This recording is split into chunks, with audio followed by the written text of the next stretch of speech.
예전에 어느 CCM 가수의 집회에 제가 참석을 한 적이 있었습니다. 그때 그 가수가 자신을 소개할 때 이렇게 말을 하더라고요. 안녕하세요. 저는 누구누구누구입니다. 제가 실명을 거론하진 않겠습니다. 저는 누구누구인데 제 히트곡은 이러이러한 곡입니다. 다 알고 계시죠? 이렇게 소개를 하더라고요. 그분이 말한 이제 히트곡이라는 곡은 일반적으로 교회에서 많이 부른 복음성가 곡 중에 하나였습니다. 그러니까 여기서 히트곡이란 말은 자신이 작곡한 찬양곡을 가리키는 말이었습니다. 그때 이후로 제 마음속에는 이 히트곡이라는 단어가 계속 기억에 남더라고요. 히트곡. 왜냐하면 당시 제가 생각할 때에는 하나님을 찬양하는 곡에 히트곡이란 표현이 어울리지가 않다. 그렇게 생각을 해왔기 때문입니다. 물론 그 CCM 가수는 자신이 작곡했던 곡들 중에서 누구나 알만한 곡 이런 의미로 그 히트곡이란 단어를 썼을 것입니다. 하지만 이상하게도 저는 찬양에 히트곡이라는 단어를 붙이는 것에 거부감이 그 당시에는 느껴지더라고요.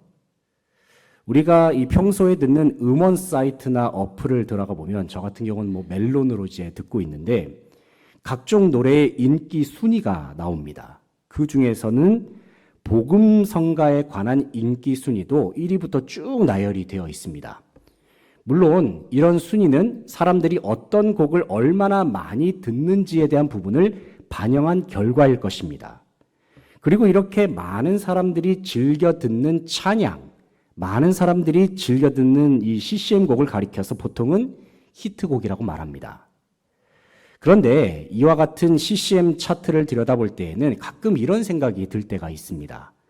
분명 세상 사람들이 많이 즐겨 듣는 찬양이 있거든요. 반면에 사람들이 잘 듣지 않는 찬양들도 분명 있습니다. 그렇다면 사람들이 많이 즐겨 듣고 많이 부르면 그 곡은 반드시 은혜로운 곡이라고 말할 수 있을까? 반대로 사람들이 잘 듣지 않고 잘 찾지 않는 곡이면 그 곡은 은혜롭지 못한 곡일까? 가끔은 이런 생각이 들곤 합니다.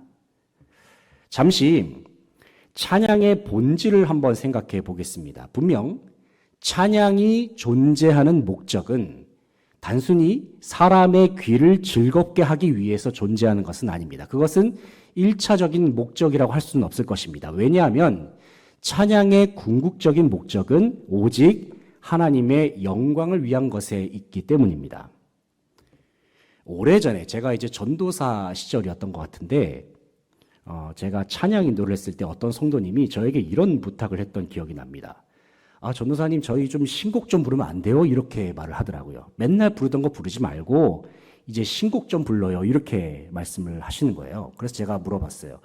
왜 신곡을 부르고 싶으세요? 라고 이렇게 물어봤더니 그분이 이렇게 대답을 하는 겁니다. 너무 물리잖아요. 너무 지겨워요. 이렇게 대답을 하는 거예요. 여러분 이 말에 대해서 어떻게 생각하십니까? 물론 저는 그분이 말씀하신 의도를 어느 정도는 알 것 같습니다.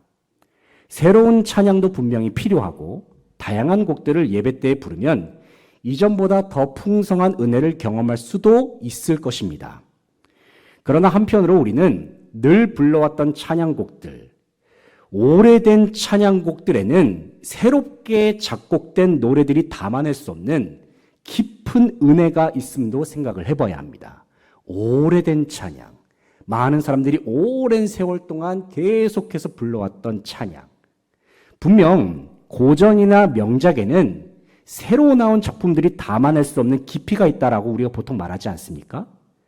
저는 이러한 원리가 분명 찬양에도 동일하게 적용이 된다고 생각을 합니다.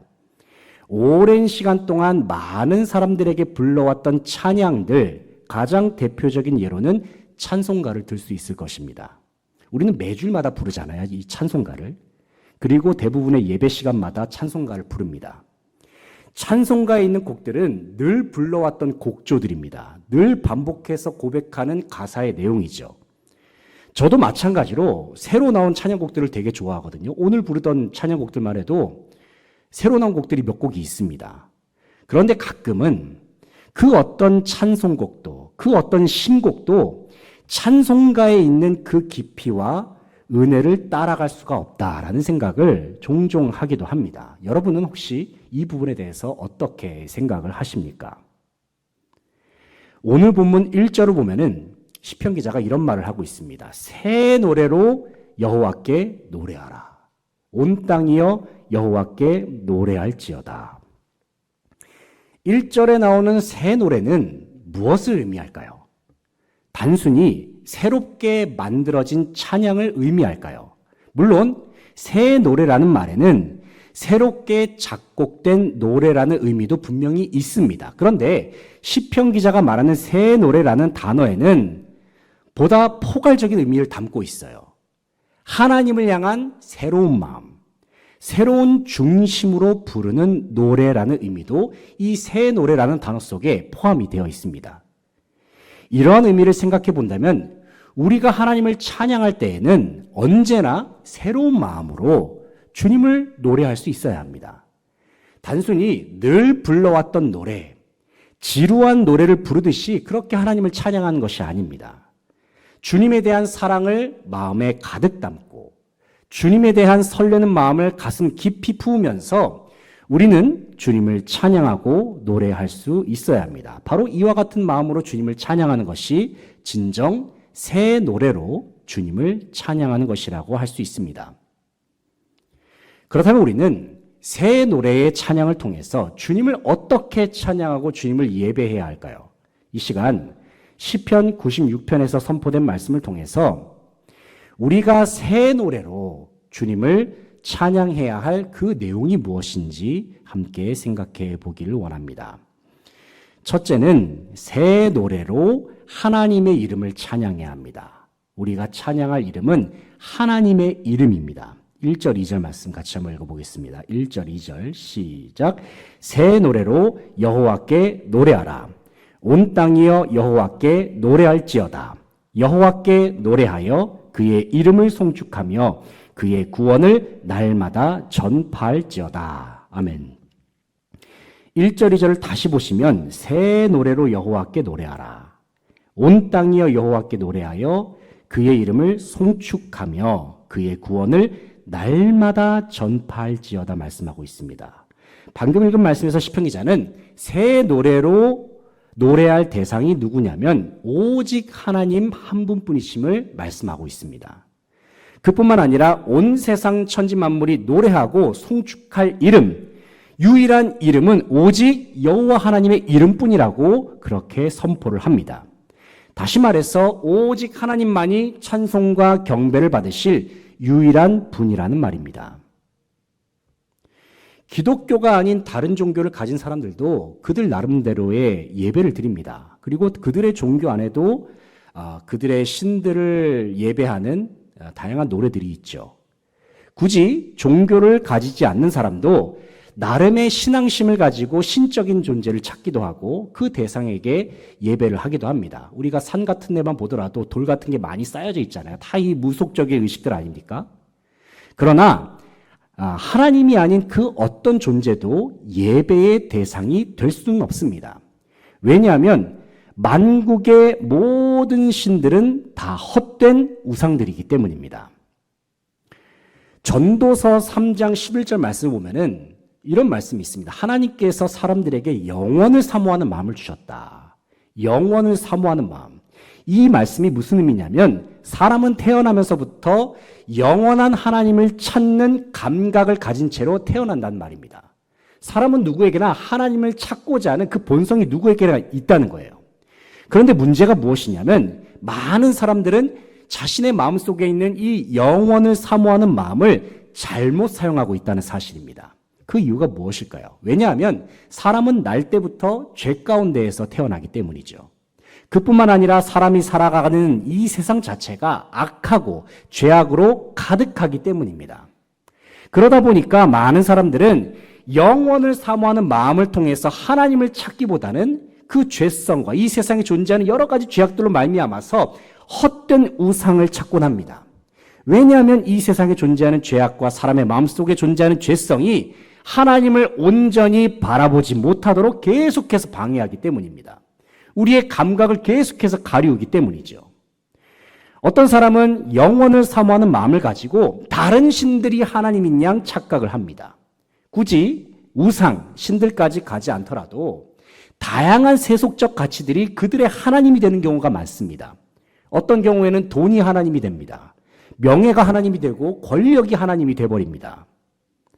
오늘날 이 시대를 바라보면 정말로 많은 사람들이 자신들이 진정 예배해야 할 대상이 누구인가를 제대로 바라보지 못하면서 이리저리 방황하며 사는 모습들을 볼 수가 있습니다. 그렇다면 바로 이러한 시대 속에서 하나님을 예배하는 우리들, 바로 저와 여러분이 해야 할 일이 무엇일까요? 그것은 하나님을 알지 못하는 이 세상 속에서 누구의 이름을 자랑합니까? 하나님의 이름을 자랑하는 거예요. 하나님의 이름을 선포하는 겁니다. 그리고 주님께서 행하신 일들을 온 세상 가운데 드러내면서 살아가는 것이죠. 본 말씀 3절부터 6절까지의 말씀을 함께 읽겠습니다.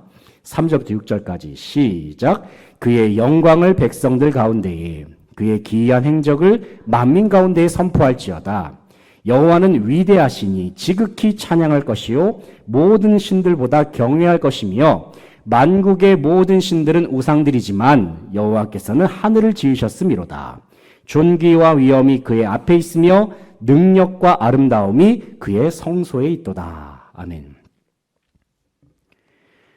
방금 읽은 말씀에서 시편 기자는 위대하신 하나님을 지극히 찬양하고 모든 신들보다 경외할 것을 말씀하고 있습니다. 왜 하나님을 찬양하고 경외해야 합니까? 왜냐하면 하나님의 이름은 이 세상 그 어떤 이름들과는 비교할 수 없을 만큼 존귀하기 때문입니다. 그뿐만 아니라 하나님의 위엄은 이 세상 그 어떤 존재가 가진 위엄보다도 비교할 수 없을 만큼 크시기 때문입니다. 우리가 가진 새 노래로 노래해야 할 유일한 대상은 오직 영원하신 하나님의 이름뿐입니다. 세상의 헛된 신이 아닌 오직 하나님의 이름, 예수 그리스도의 이름만을 높여드릴 수 있는 저와 여러분의 삶이 되시기를 축복합니다. 둘째로, 우리가 가진 새 노래로 우리는 무엇을 찬양해야 하냐면 주님의 합당한 영광을 찬양해야 합니다. 합당한 영광을 돌리면서 새 노래로 주님을 찬양해야 합니다. 7절, 8절 말씀. 7절, 8절 같이 읽겠습니다. 시작. 만국의 족속들아, 영광과 권능을 여호와께 돌릴지어다. 여호와께 돌릴지어다. 여호와의 이름에 합당한 영광을 그에게 돌릴지어다. 예물을 들고 그의 궁정에 들어갈지어다. 아멘. 7절을 보시면 만국의 족속들아, 영광과 권능을 여호와께 돌릴지어다. 여호와께 돌릴지어다 말씀합니다.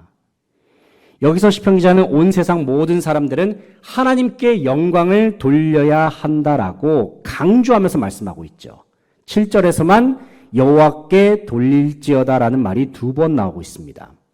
또 이어지는 8절을 보면 시편 기자는 여호와의 이름에 합당한 영광을 그에게 돌릴지어다. 예물을 들고 그의 궁정에 들어갈지어다 말씀하잖아요.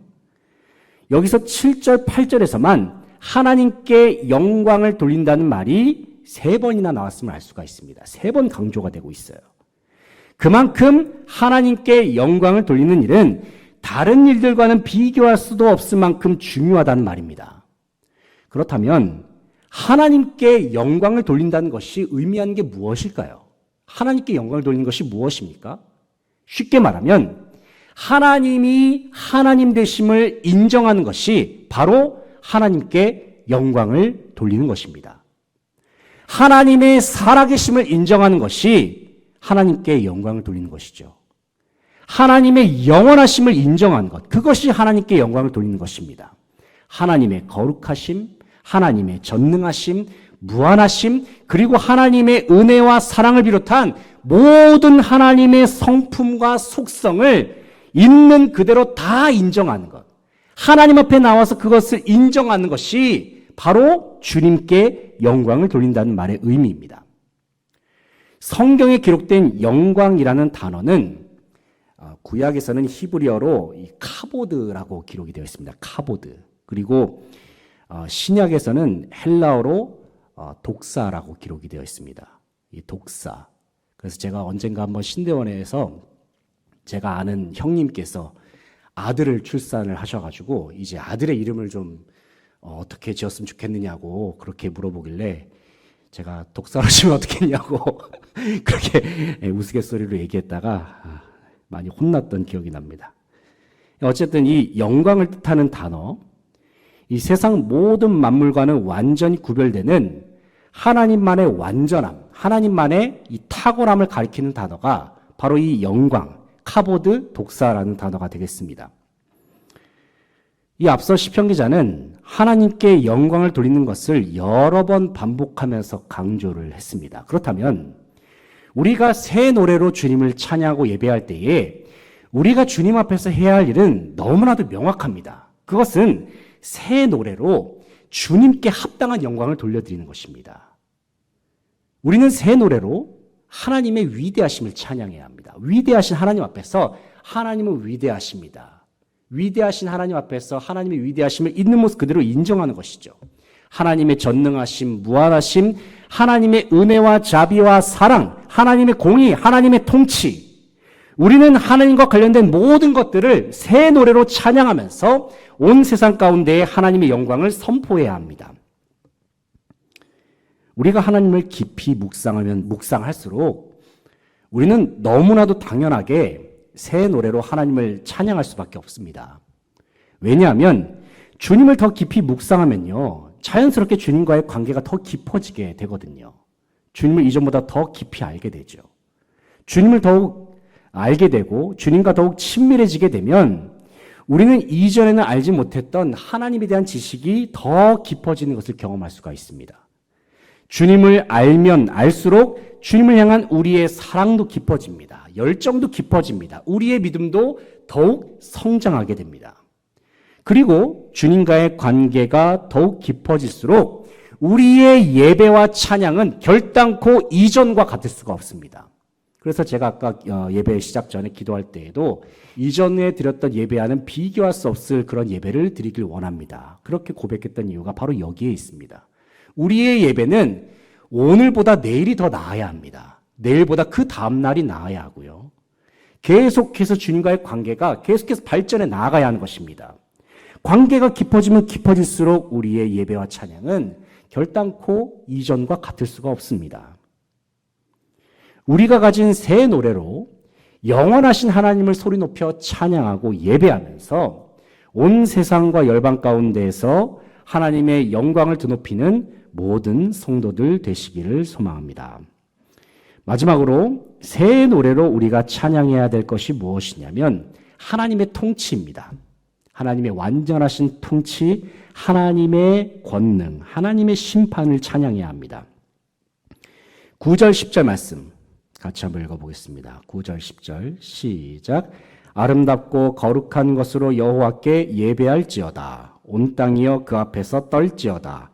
모든 나라 가운데서 이르기를 여호와께서 다스리시니 세계가 굳게 서고 흔들리지 않으리라. 그가 만민을 공평하게 심판하시리라 할지로다. 아멘. 본문 9절을 보면 시편 기자는 아름답고 거룩한 것으로 여호와께 예배할지어다. 온 땅이여 그 앞에서 떨지어다 선포합니다. 여기서 아름답고 거룩한 것으로 여호와를 예배한다는 말에 대해서 생각을 해보면 철저하게 구별되고 준비된 마음으로 하나님을 예배해야 한다는 말입니다. 그렇다면 왜 모든 사람들은 하나님을 예배할 때에 준비된 마음, 구별된 마음, 그리고 온 마음과 뜻과 정성을 다해서 하나님을 예배해야 하는 것일까요? 그 이유에 관해서 본문에서 시편 기자는 두 가지의 이유를 제시를 하고 있습니다. 먼저 첫 번째 이유는 하나님께서 온 세상을 다스리시기 때문입니다. 하나님께서 모든 것을 통치하시기 때문이죠. 그리고 두 번째 이유는 하나님께서 온 천지 만물을 공의로 심판하시기 때문에, 그렇기 때문에 모든 사람들은 마땅히 하나님을 찬양하고 예배해야 한다라고 그렇게 선언을 하고 있습니다. 생각해보면 아무나 온 세상을 통치할 수 없습니다. 아무나 온 세상 천지 만물을 심판할 수 있는 존재가 이 세상 그 어디에도 없습니다. 오직 절대적인 권세와 능력을 가진 존재만이 모든 것을 다스리고 모든 것을 심판할 수가 있죠. 그런데 시편 기자는 말씀합니다. 누가 이 세상을 진정 다스리시는가? 여호와께서 온 세상을 다스리신다 말씀합니다. 누가 이 세상을 진정 심판하시는가? 여호와께서 온 세상 모든 것을 다 심판하신다 말씀하고 있습니다. 그러므로 온 천하 만물은 다 하나님을 찬양해야 합니다. 왜냐하면 하나님께서는 절대적인 통치와 완전한 심판을 통해서 주님의 선하시고 기뻐하시고 온전하신 뜻을 이 땅에 반드시 이루실 것이기 때문입니다. 본문 11절부터 13절까지의 말씀을 한번 읽어보겠습니다. 11절부터 13절 시작. 하늘은 기뻐하고 땅은 즐거워하며 바다와 거기에 충만한 것이 외치고 밭과 그 가운데 있는 모든 것은 즐거워할지로다. 그때 숲의 모든 나무들이 여호와 앞에서 즐거이 노래하리니 그가 임하시되 땅을 심판하러 임하실 것임이라. 그가 의로 세계를 심판하시며 그의 진실하심으로 백성을 심판하시리로다. 아멘. 방금 읽은 말씀에서 시편 기자는 온 땅과 모든 자연 만물들까지도 하나님을 찬양할 것을 선포하고 있습니다. 왜냐하면 하나님의 완전하신 능력과 심판은 이 세상 그 어디에도 안 미칠 곳이 전혀 없기 때문입니다. 오늘날 우리가 살아가는 이 시대가 너무나도 악합니다. 너무나도 악해요. 현재 이스라엘 근방에 있는 가자 지구에서는 이스라엘과 하마스 세력 간의 전쟁이 계속해서 이어지고 있습니다. 매일같이 들려오는 전쟁에 관한 소식들을 들어보면 참으로 마음이 무겁고 아픕니다. 이 전쟁의 발단이라 할 수 있는 하마스 세력이 이스라엘의 민간인들을 학살한 내용들을 들여다보면 이것이 정말 사람이 맞는가, 사람이 한 일이 맞는가 싶은 내용들이 너무나도 많습니다. 제가 굳이 여기서 하나하나 열거하지 않더라도 너무나도 잔인하고요. 참 어떻게 이런 일이 벌어질 수가 있지, 이런 생각이 들곤 합니다. 또 한편으로는 가자 지구에서는 이스라엘의 미사일이 떨어지고 막 이게 공습이 이어지게 되니까 수많은 민간인 희생자들도 발생하고 있어요. 여기에는 많은 노약자들이 포함이 되어 있죠. 이처럼 전쟁은 참 많은 사람들에게 씻을 수 없는 아픔과 큰 상처를 남깁니다. 너무나도 비인간적이고 잔인한 일들도 곳곳에서 발생하고 있습니다. 바로 이와 같은 전쟁을 겪는 상황 속에서 많은 사람들은 이런 질문을 던질 수도 있습니다. 과연 이와 같은 상황 속에서 하나님은 무엇을 하고 계시는가? 왜 하나님은 이러한 악한 일들이 세상에서 이렇게 벌어지고 있는데 왜 하나님은 침묵만 하고 계시는가? 이렇게 생각할 수도 있습니다. 하지만 그럼에도 불구하고 그래도 우리가 믿음으로 고백할 수밖에 없는 것은 그래도 하나님께서는 여전히 모든 것을 다스리시고 통치하신다는 사실입니다. 그리고 이 세상의 모든 악의 세력들은 하나님의 완전한 공의로 말미암아 결국에는 완전한 심판, 최종적인 심판을 당한다는 것입니다. 이 사실은 절대로 변하지 않습니다. 우리는 여전히 다 이해할 수 없습니다. 아마도 천국에 이르기 전까지 우리들은 이 모든 일들이 왜 일어났는지 그 이유를 알 수가 없을 것입니다. 하지만 주님께서는 분명히 우리에게 말씀하십니다.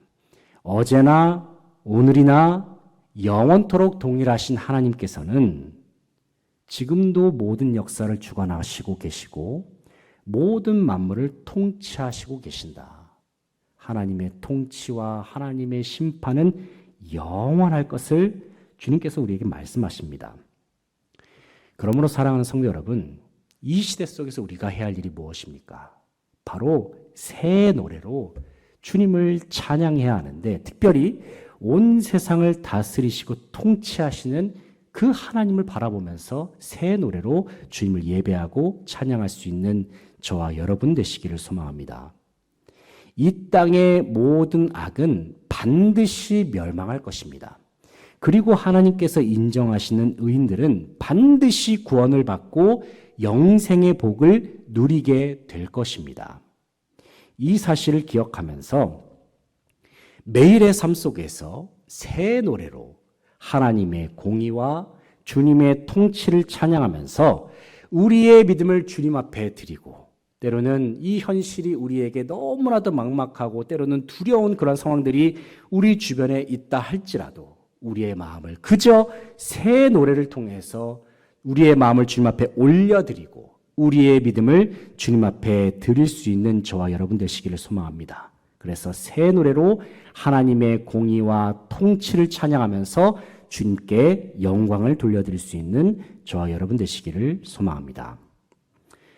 이제 말씀을 맺겠습니다. 사랑하는 성도 여러분, 우리는 새 노래로 하나님을 찬양해야 합니다. 새 노래로 주님을 예배해야 합니다. 날마다 새로운 마음으로, 이전보다 더 깊어진 마음으로 전심으로 주님을 찬양하고 예배할 수 있기를 소망합니다. 특별히 우리의 새 노래로 유일하신 하나님의 이름을 찬양하십시오. 우리의 새 노래로 위대하신 주님께 합당한 영광을 돌려드리시기 바랍니다. 그리고 우리의 새 노래로 하나님의 절대적인 통치와 완전한 심판을 온 세상 가운데 선포할 수 있기를 바랍니다. 우리가 부르는 찬양은 모든 노래가 다 새로운 노래여야 합니다. 이와 같은 새 노래는 그냥 만들어지지 않습니다. 주님을 깊이 묵상하고 주님과 더욱 친밀한 교제로 나아갈 때야만이 우리는 새로운 노래로, 새 노래로 주님을 찬양하고 예배할 수 있습니다. 날마다 우리의 입술에서 새로운 노래가 끊이지 않을 수 있기를 원합니다. 그래서 우리의 찬송과 예배로 오직 하나님만 높임을 받으시고 우리의 마음은 주님으로 인한 기쁨으로 충만한 이 자리에 함께한 모든 수지강성의 성도들 귀한 삶이 되시기를 간절히 바라고 소망합니다. 기도하겠습니다.